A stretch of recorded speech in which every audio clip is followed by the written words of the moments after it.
I'm here at Ihumatao. This is the first place in Aotearoa, New Zealand that was ever settled by human beings. Considered by local Māori as a sacred site, no different to your Stonehenge in England. In the mid-13th century, the Tainui waka arrived on the shores of Ihumatao, and Polynesian explorers successfully settled here. On the 13th of April 1840, the Treaty of Manukau was signed with the British, identical to the Treaty of Waitangi, but written only in English. Signed by iwi from around the Manukau harbour. In Article 2, it made this agreement in regards to land ownership to the respective families and individuals thereof the full, exclusive and undisturbed possession of their lands and estates, forests, fisheries. In Article 3, it made this agreement in regards to rights, that natives of New Zealand had all the rights and privileges of British subjects. This meant laws protecting land rights fully extended to Māori. In 1863, Frederick Whitaker and Thomas Russell passed into law the Suppression of Rebellion Act. Whitaker's argument was that Māori south of Auckland were in rebellion and, in his words, needed to be attacked for public safety. Frederick Whitaker and Thomas Russell had the most to gain from a campaign of land acquisition because they were the owners of the Bank of New Zealand, a bank that was about to enrich itself on confiscated Māori land. Whitaker and Russell ran a lucrative law firm that specialised in acquisition of Māori real estate. The law firm Russell McVeigh that still exists today in Shortland Street, and Fletcher's just happened to be one of their major clients. Henry Vercoe, the brother-in-law of Thomas Russell, delivered a decree on July 11, 1863, with the Auckland militia to the village of Ihumatao, demanding they pledge an oath of allegiance to Queen Victoria. Many refused a pledge of oath of allegiance to a woman who lived in a castle on the other side of the world.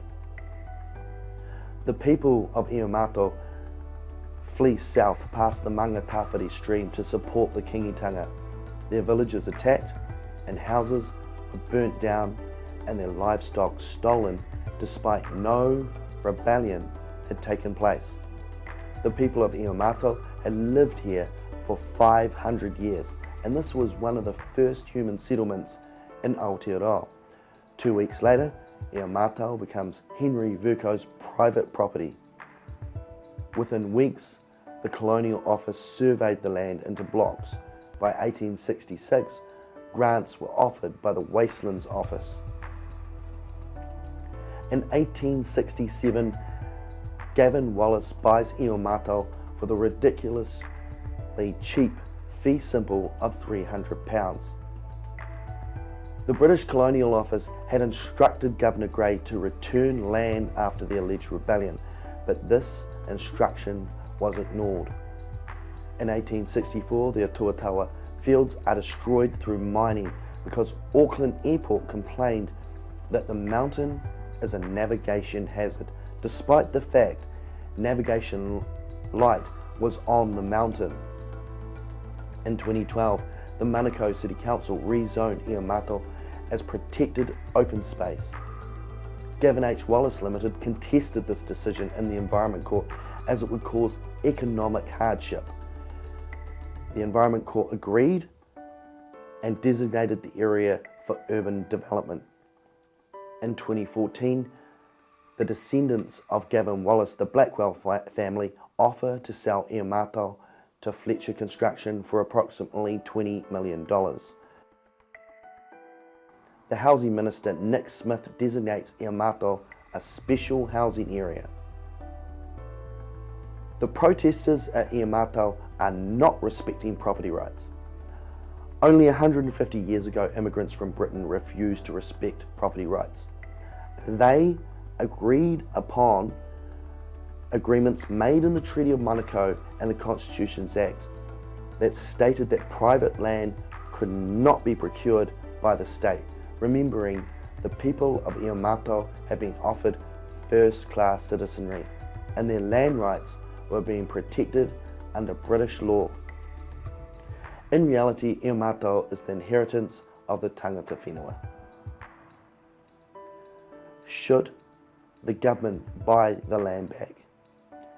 Henry Vercoe's and Gavin Wallace's ownership of Ihumatao was entirely illegitimate, and the estates being on-sold to Fletcher Building doesn't legitimise that theft. Using the New Zealand Settlements Act 1863 is alleged as theft, and theft is still theft. This will set a precedence and jeopardise other treaty settlements.